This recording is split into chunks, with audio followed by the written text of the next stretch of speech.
Hey everybody, my name is Jeremy Siskind. I am the author of the Jazz Piano Fundamentals series, solo standards for piano, and playing solo jazz piano. And I'm teaching Basslines to my jazz piano students this week. And I like to always start them with Basslines in 2, which are pretty accessible even for more beginning and intermediate pianists. And the main reason why I think it's important to learn Basslines relatively early on is that often as pianists, one of our first opportunities to play comes in a duo setting, maybe piano and voice, maybe piano and saxophone. And so there's a lot of ways to accompany in those settings, but the first one that I like to teach is playing a bass line in 2 and comping in the right hand. So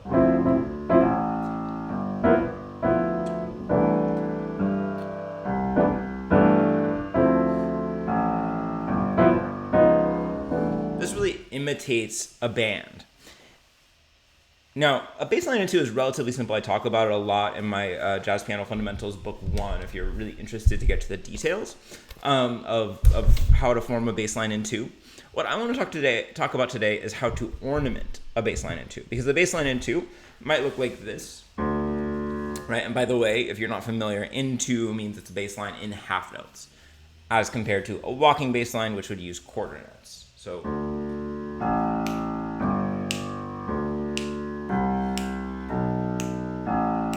for example, that's for a 2-5-1 in C.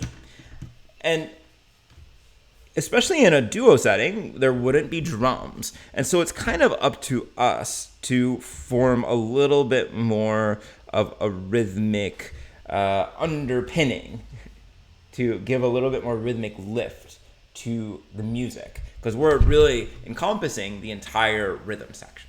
So I've got some suggestions as to how, beyond playing this bass line, which is right on beats 1 and 3, how can we do that?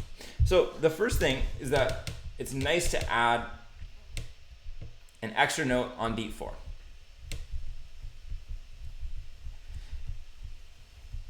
The most common extra note we're going to add is something a half step away. So targeting a half step away from the target note.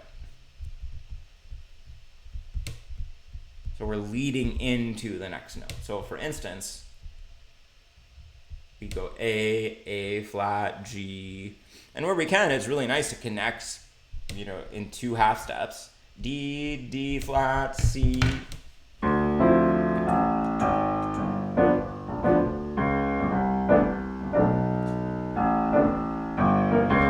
And if I were going to repeat to the D minor, maybe I'd do something like a C sharp. Now, there's a debate, and I think a really fair one in the jazz world, about whether to accent beats 2 and 4 when you're playing a bass line.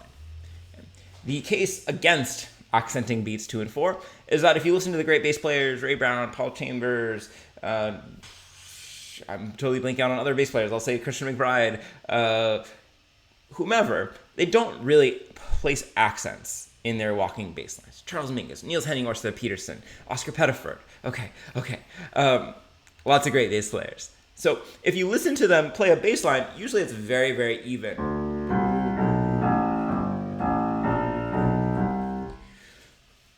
So it stands to reason that we should imitate the jazz greats. But I have also an argument for putting a little accent. And that's, in this case, we don't have drums. So we don't have the hi-hat on beats 2 and 4. So I like, in these kinds of cases, putting a little extra oomph into beat 4 so that I'm simulating the drum set with the hi-hat going 1, 2, 3, 4. So I would add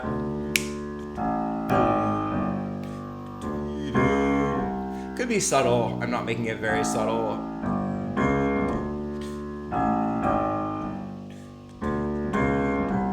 I like having a little bit extra weight on that note on beat 4. And then occasionally, you could also add in a note on beat 2. Like, let's take this very last measure. We could have all 4 beats.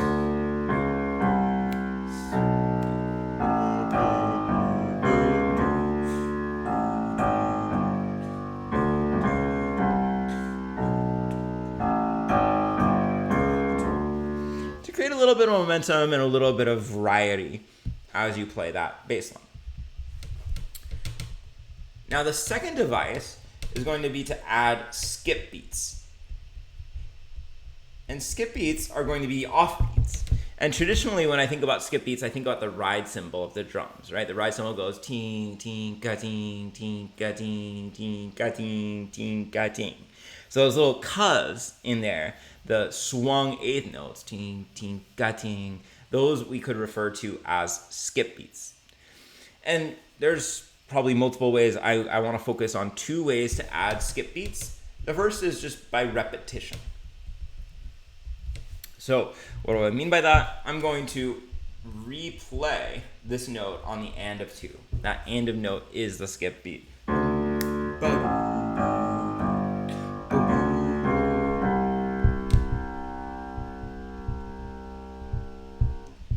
And I'm going to really go hog wild with this. Doom, ba-doom, ba-doom, bong, gong, gong, gong. And we could even repeat in the context. I'll do this in green so you can see it.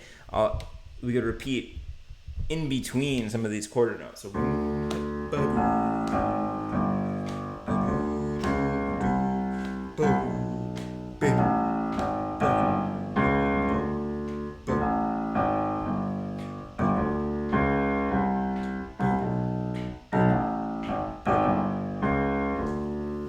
right, so we're starting to get a really ornate bass line with a lot of accents and a lot of interesting swing feel. A second way that we could add skip beats is by doing what I think about as ghost notes. So I'm sure I've talked about ghost notes a bunch on this channel, but let's take a second. So ghost notes are the spookiest type of notes. Ooh, okay. But what it means is it's a note that is played that's not really supposed to be heard as part of the melody. So for instance, if my melody is Your Friend the Old Mary Had a Little Lamb, I might add a lower note that has kind of a percussive effect, but isn't really supposed to change the fact that we're listening to Mary Had a Little Lamb.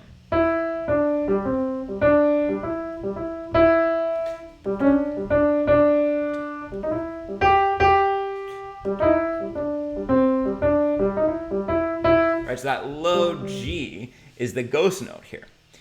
I think a great metaphor for ghost notes is that ghost notes are like the little tiny hop as you're jumping rope, right? You do the main hop over the rope, and then you do one hop just to keep time. And that's kind of what the ghost note is.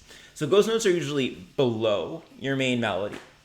They're usually an inoffensive note, by which I mean like a chord tone that's not going to draw attention to itself. So most primarily the root or the fifth. And they have to be on an offbeat. Their real purpose is to be on an offbeat. So if we look at our example, I'll do these ghost notes in green. Maybe instead of repeating that D, we could do a low D. And you hear that has kind of just a percussive effect. And we could even put a ghost note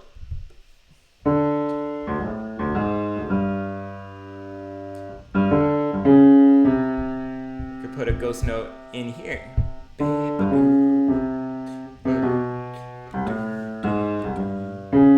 And then what if we replace these other repeated notes with ghost notes? And notice I'm choosing largely the roots of these chords.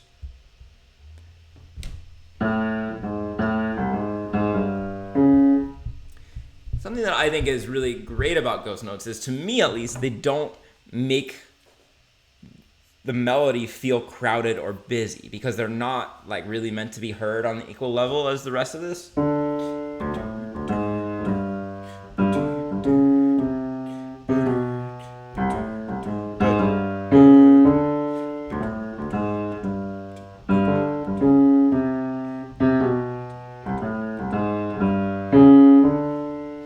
Pretty nifty.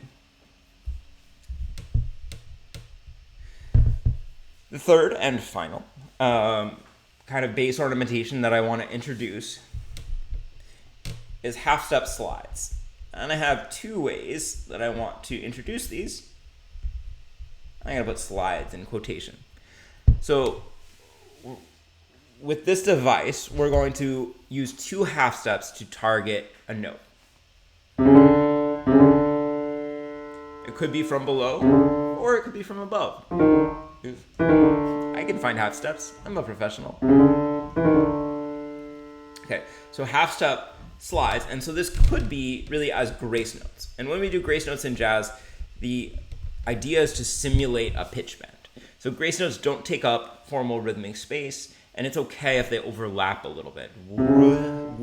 So we're almost imagining that we're a bass player sliding their hand up the neck of the bass. Or blah.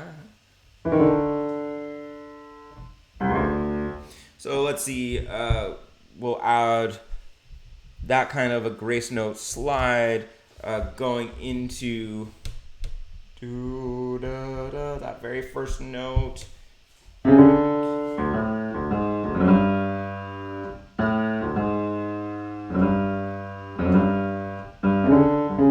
How about into this high D too? This score is really becoming a mess, but that's okay.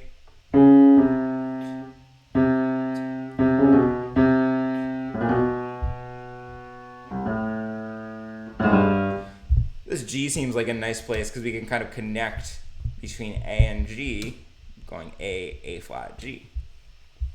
All right, so there we've added in a few.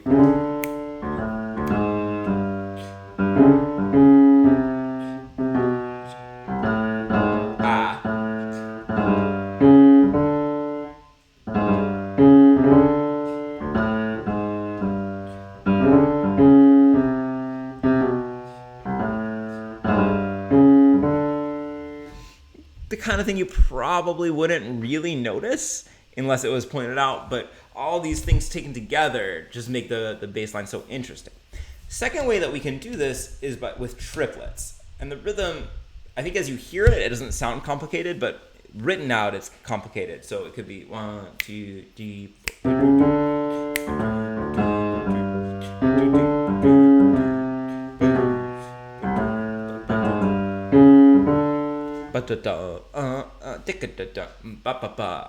So it's the last two triplets. So for instance, if I'm going to do this leading into the very first, I'm writing here, if you can see, if I'm going to do this leading into the very first note, it would be a rest on the first triplet of beat 4, and then the second two triplets of the set. So 1, 2, 3, 4.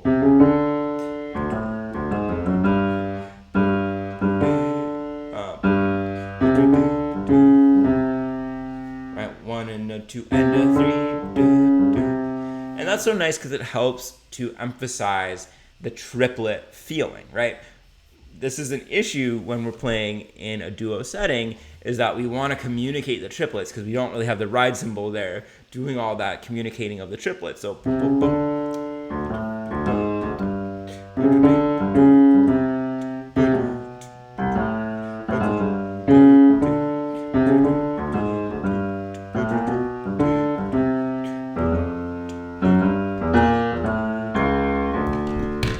So if we put all these together, we get quite an interesting bass line that really helps to define the time so that our right hand doesn't have to do so much comping-wise, right?